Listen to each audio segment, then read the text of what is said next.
So I go on a lot about Proverbs and Sirach and books like that, so I figured that I'd give a bit of a commentary on some of the scripture while reading it out.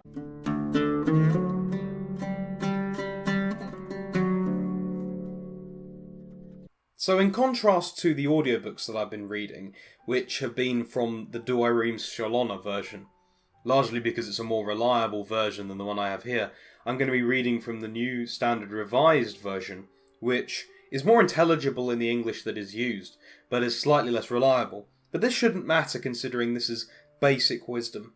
And we're going to start with probably the most famous part of Proverbs in existence, the Ode to a Capable Wife, which is in Proverbs 31:19 through to the end. A capable wife who can find? She is far more precious than jewels.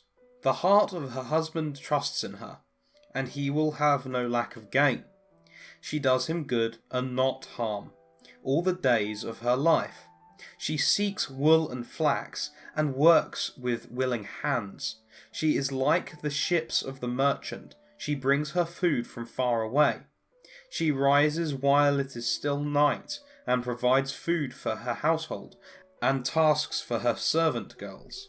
She considers a field and buys it. With the fruit of her hands she plants a vineyard.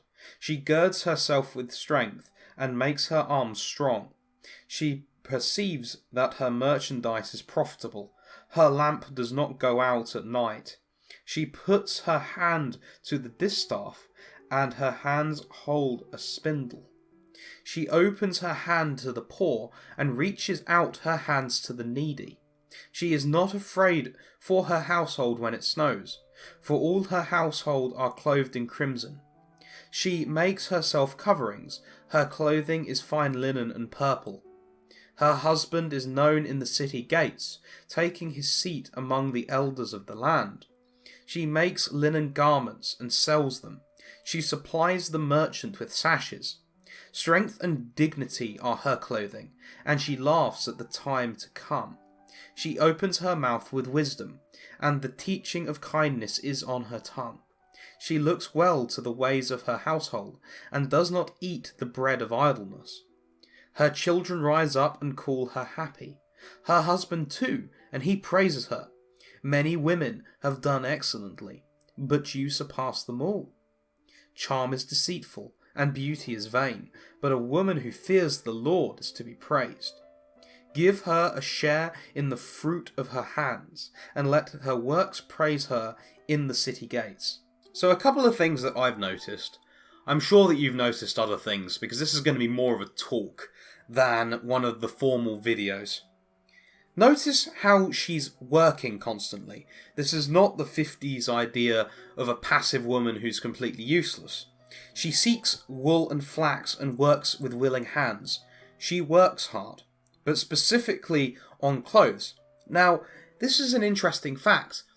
Most countries grow rich by clothes. The Industrial Revolution started with jennies and stuff like that, making of cotton and woolen clothes.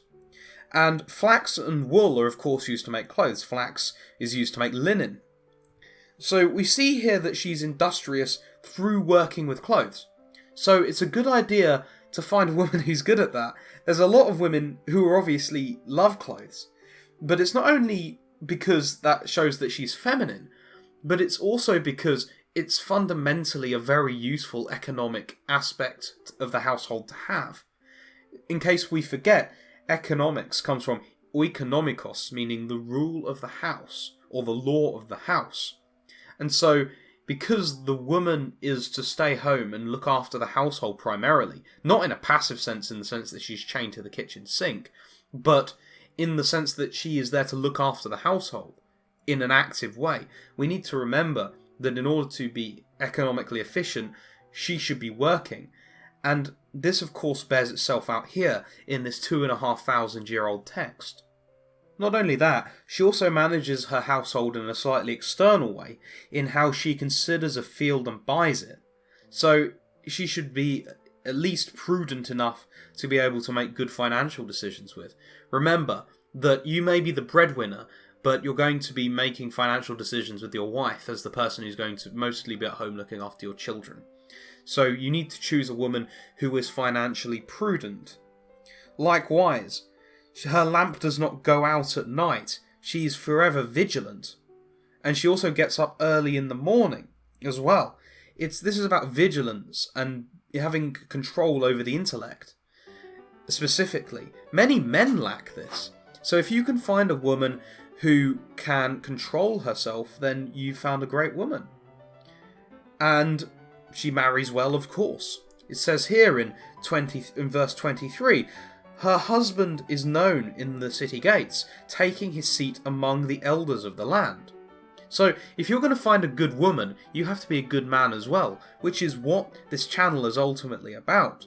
That we can be good men, regardless of whether or not we end up with a good woman, but it helps to be a good man such that you can acquire the most virtuous women, which are ultimately going to be the foundation of any sort of thing that you have built in future.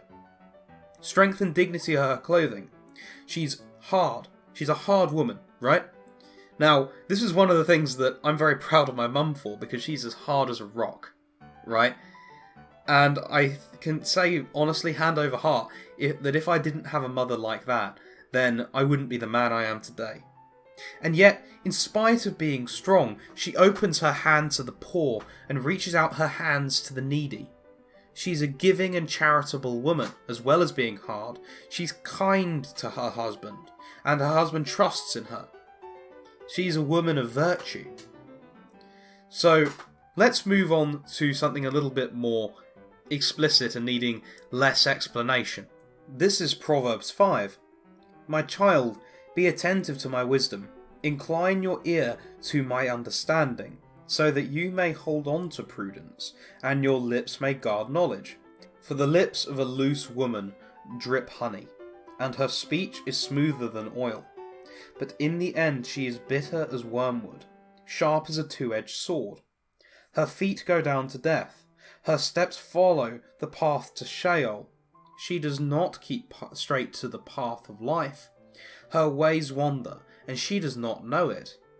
And now, my child, listen to me, and do not depart from the words of my mouth. Keep your way far from her, and do not go near the door of her house.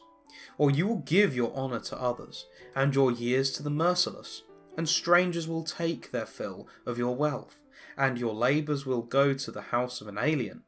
And at the end of your life you will groan, when your flesh and body are consumed, and you say, Oh, how I have hated discipline, and my heart despised reproof! I did not listen to the voice of my teachers, or incline my ear to my instructors.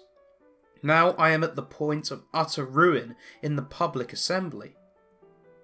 Drink water from your own cistern, flowing water from your own well. Should your springs be scattered abroad, streams of water in the streets? Let them not be for yourself alone, and not for sharing with strangers. Let your fountain be blessed, and rejoice in the wife of your youth. A lovely deer, a graceful doe. May her breasts satisfy you at all times. May you be intoxicated always by her love. Why should you be intoxicated, my son, by another woman and embrace the bosom of an adulteress? For human ways are under the eyes of the Lord, and he examines all their paths. The iniquities of the wicked ensnare them, and they are caught in the toils of their sin. They die for the lack of discipline, and because of their great folly, they are lost. So, to quote Snoop Dogg, bitches ain't shit, but hoes and tricks. Do not fuck around with thoughts, ever. Avoid them at all costs. Do not even associate with them. That's what I've done in my life, and I can say I'm a lot happier for it. But so many men, they fall in love with a woman who's a whore. And you do have self-control. There's a reason why Romeo and Juliet is so popular, and it was so popular in the past, because it warns very explicitly about letting your lust get ahead of you. And all men know this feeling, pretty much. Right? And also, do not cheat on your wife, because God will fuck you up, and so will the woman. This should be self-evident. But let's continue. Now this is from Proverbs 2. If you embrace wisdom, This is my edition, by the way, that bit. You will be saved from the loose woman, and from the adulteress with her smooth words, who forsakes the partner of her youth, and forgets her sacred covenant. For her way leads down to death, and her paths to the shades. Those who go to her never come back, nor do they regain the paths of life. Therefore walk in the way of the good, and keep to the paths of the just. For the upright will abide in the land, and the innocent will remain in it. But the wicked will be cut off from the land, and the treacherous will be rooted out. In other words, never, ever, ever, ever, ever cheat. Especially with a woman who's cheating on her husband. Never. Also, don't fornicate. This should be pretty evident right now. You're going to still feel the temptation, but you've got to resist it. I'm telling you, because everyone fucking feels it. There are other bits in Proverbs as well, like how an odious woman should never be married. But these are sayings that you should find on your own and meditate on, because that's the point of a proverb, to give a proper meditation, whereas I'm giving you the more prosaic wisdom. You can of course seek these out in your own Bible. If you don't have one, you can get them really cheaply. Go and buy one, seriously, particularly one with Sirach, which we'll be going through next. For example, this excerpt is from the beginning of Sirach 9, or Ecclesiasticus 9, dependent on what Bible you have. Do not be jealous of the wife of your bosom, or you will teach her an evil lesson to your own hurt. Do not give yourself to a woman and let her trample down your strength. Do not go near a loose woman, or you will fall into her snares. Do not dally with a singing girl, or you will be caught by her tricks. Do not look intently at a virgin, or you may stumble and incur penalties for her. Do not give yourself to prostitutes, or you may lose your inheritance. Do not look around the streets of a city, or wander about in its deserted sections. Turn your eyes away from a shapely woman, and do not gaze at beauty belonging to another. Many have been seduced by a woman's beauty, and by it passion is kindled like a fire. Never dine with another man's wife, or revel with her at wines, or your heart may turn aside to her, and in blood you may be plunged into destruction. So let's go through these because they're pretty obvious commandments. Do not give yourself to a woman and let her trample down your strength. Obviously, do not let... I mean, if anybody in the red pill circles will know this, never ever let a woman seize frame. That's what that's saying, essentially. Never ever let a woman seize psychological frame. She is entering into your world, you're not entering into hers. You want to control the situation. For her benefit, obviously. 2. Do not go near a loose woman or you will fall into her snares. In other words, don't associate with thoughts. Simple. Number 3. Do not dally with a singing girl, or you will be caught by her tricks. In other words, avoid e-girls and avoid women who seek attention. That's what I presume that means. Do not look intently at a virgin, or you may stumble and incur penalties for her. Well, if you look intently at a virgin girl, then you're going to be lusting after her, as we see later on in the chapter, and obviously one thing may lead to another, and that would lead to penalties for her. Do not do that. Do not give yourselves to prostitutes, or you may lose your inheritance. Well, that much should be self-evident, right? Because if you get one pregnant, then you're getting divorce raped. And although it's more formalised now, this existed in the 2nd century BC as well. This was formalised in the law of Moses, that if you fornicate, basically, you're supposed to marry the woman in a more direct way. Now, obviously, it's less about the relationship and more about you giving her money. Do not look around the streets of a city, or wander about in its deserted sections. Well, obviously don't go looking for poo, like that. You want a structured way, surrounded by friends and people that you can trust to get a truly wise decision out of who you're picking. That much should be evident from that. At least that's what I'm thinking. Turn your eyes from a shapely woman, and do not gaze at beauty belonging to another. Many have been seduced by a woman's beauty, and by it passion is kindled like fire. Well, don't thirst. That's simple. Thirsting is it can be actually mortally sinful. It violates the 9th commandment, right? And this applies to women outside of marriage as well. Now, so you just don't look at a woman who's hot, because you'll lust after her. That's just how men work. That's how we are. That's as a result of our fallen nature. So try and avert your eyes as much as you can. or focus on things that are less shapely on her, like her eyes or something like that. And even that, obviously that doesn't always work. Never dine with another man's wife, or revel with her at wine. Well, that much should be self-evident. You don't want to seduce another man's wife, because he will fuck you up. That much should be obvious to you. And like it says, you may be plunged into destruction. Right? So now we're going to jump to part of Sirach 25. This starts at verse 16 in my NRSV. I would rather live with a lion and a dragon than live with an evil woman. A woman's wickedness changes her appearance, and it darkens her face like that of a bear. Her husband sits among the neighbours, and he cannot help sighing bitterly. Any iniquity is small compared to a woman's iniquity. May a sinner's lot befall her. A sandy ascent for the feet of the aged. Such is a garrulous wife to a quiet husband, or one that causes trouble, like one who will not shut up. The kind of brash women, just to tell you what garrulous means. Do not be ensnared by a woman's beauty, and do not desire a woman for her possessions. There is wrath and impudence and great disgrace when a wife supports her husband. Dejected mind, gloomy face, and wounded heart come from an evil wife. Drooping hands and weak knees come from the wife who does not make her husband happy. From a woman sin had its beginning, and because of her we all die. Allow no outlet to water, and no boldness of speech to an evil wife. If she does not go as you direct, separate her from yourself. In short, marry for virtue. Avoid women who are unpleasant. You can tell this from the way they look. I mean, later on it mentions the thousand phallus stare, right? Avoid women who have off physiognomy, essentially, but also avoid hot women who are clearly not particularly charitable or nice to people, obviously. And never ever let a woman dominate you financially, because if you do that, you're essentially ceding frame to her. That's what it's saying here, when it says, do not desire a woman for her possessions, there is wrath and impudence and great disgrace when a wife supports her husband, right?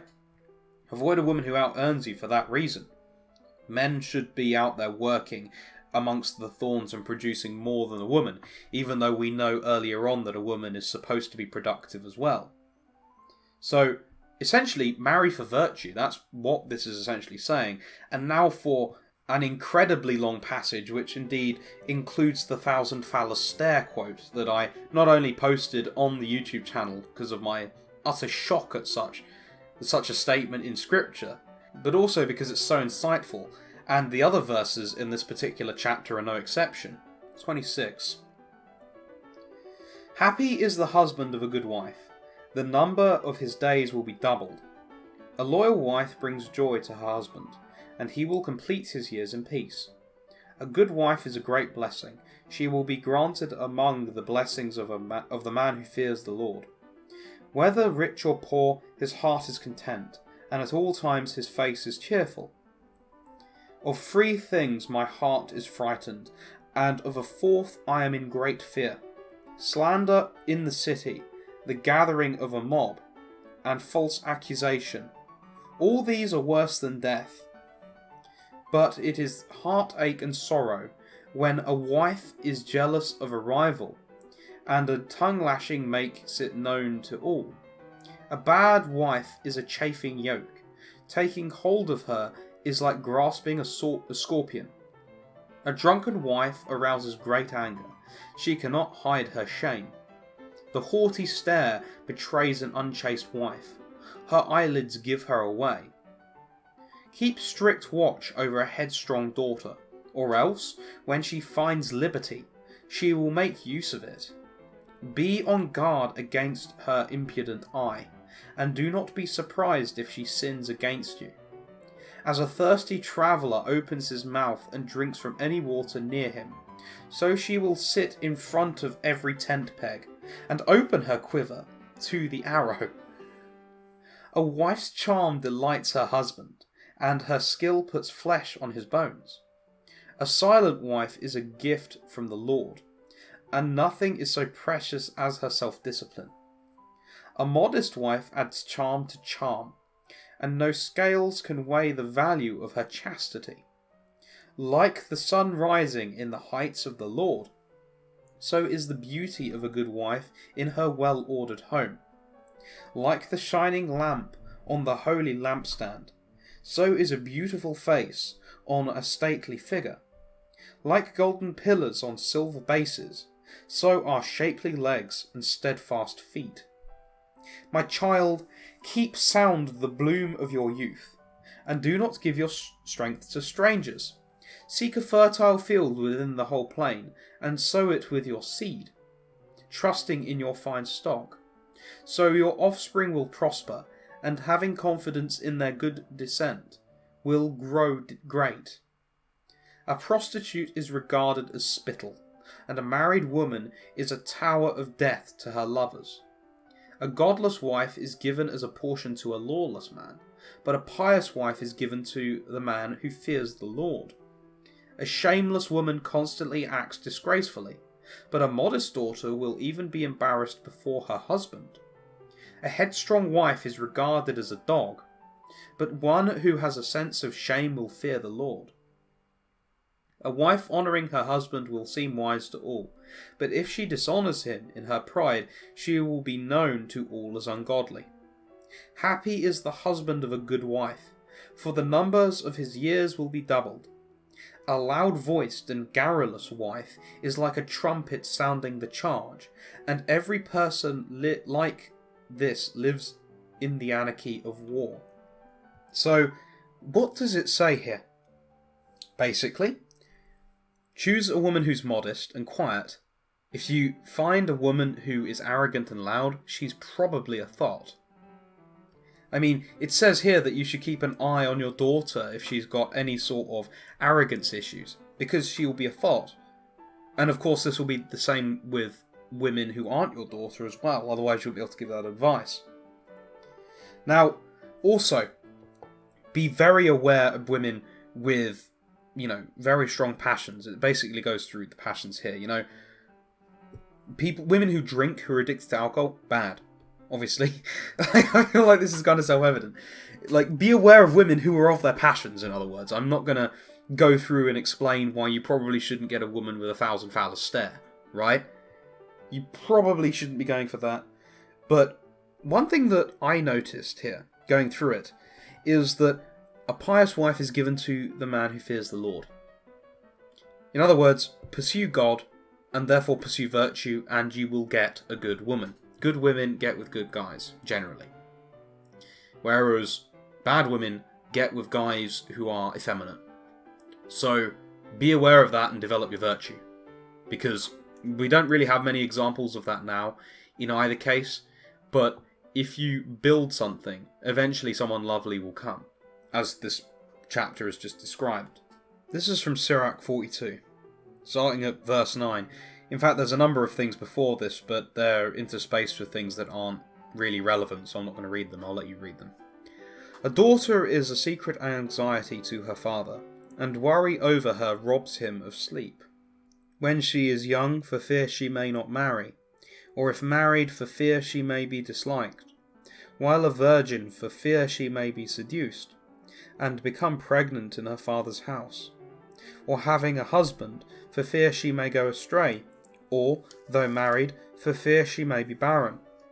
Keep strict watch over a headstrong daughter, or she may make you a laughingstock to your enemies, a byword in the city and the assembly of the people, and puts you to shame in the public gatherings. See that there is no lattice in her room, no spot that overlooks the approaches to the house. Do not let her parade her beauty before any man, or spend her time among married women. For from garments comes the moth, and from a woman comes woman's wickedness.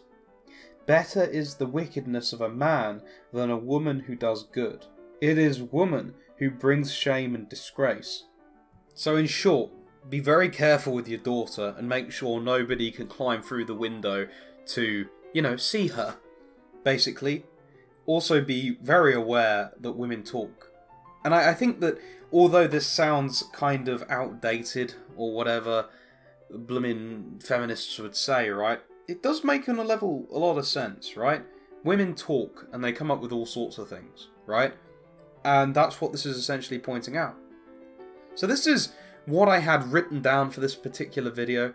I'm sure that other people who know the Bible better than me have some really choice things, so I'd like to hear them. Thank you very much for watching. I hope you enjoyed this kind of talk. It's not really a video, is it? Thank you very much for watching, and I'll see you later. Goodbye. Thanks so much to all the new Renaissance Man subscribers, because we've grown massively over the last month or so. So many more people are enjoying audiobooks and controversial videos than were before. So I really hope those who are watching would consider signing up, because these people are clearly enjoying what they're getting.